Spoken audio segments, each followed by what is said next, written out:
10 ذی الحجہ کا جو دن ہے بہت عظیم دن ہے، اس کی بھی بہت بڑی فضیلت آئی ہے۔ اللہ کے نبی علیہ السلام نے ایک حدیث میں یہ بھی فرمایا افضل دنوں میں سے یوم النحر ہے، قربانی کا دن ہے، اور اس کے بعد یوم القر ہے جو 11واں 11 تاریخ، یعنی 10 اور 11 سب سے پہلے افضل 10 ہے، پھر اس کے بعد 11 ہے، 11 کو بھی افضل قرار دے۔ تو 10 دن آتا ہے، یہ بھی ایک تاریخ ساز دن ہے،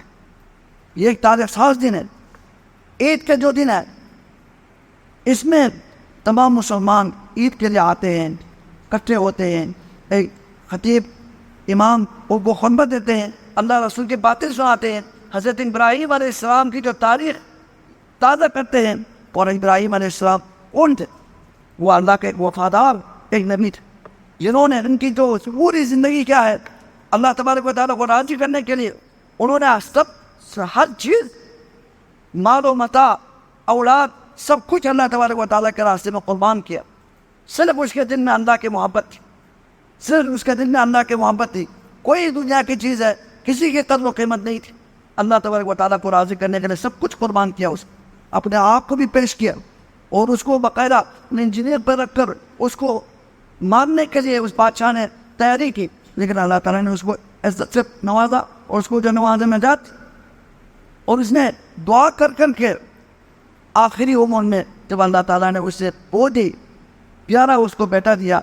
وہ بھی نبی ہونا تھا، اور اس کو قربان کرنے کے لیے کہا، اور بھی دونوں نے، اور باپ بیٹا دونوں قربان ہونے کے تیار ہوئے، چھری پھیر دیا، اور اللہ تبارک و تعالیٰ نے قبول فرمایا،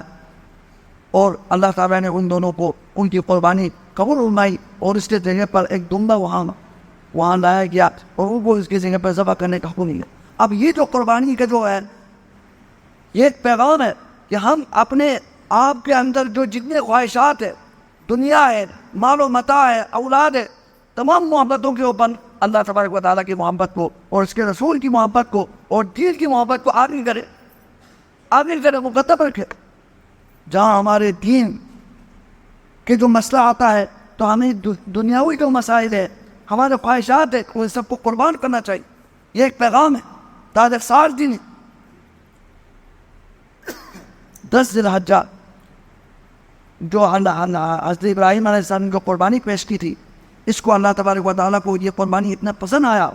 کہ اللہ تبارک و تعالیٰ نے تا قیامت تک کے مسلمانوں کے لیے اس قربانی کو یاد تازہ کرنے کا حکم دیا۔ اور ہمارے نبی کریم صلی اللہ علیہ وسلم نے بھی اپنی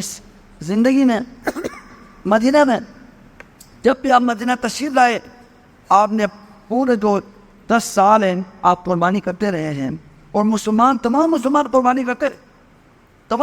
قربانی کرتے تھے،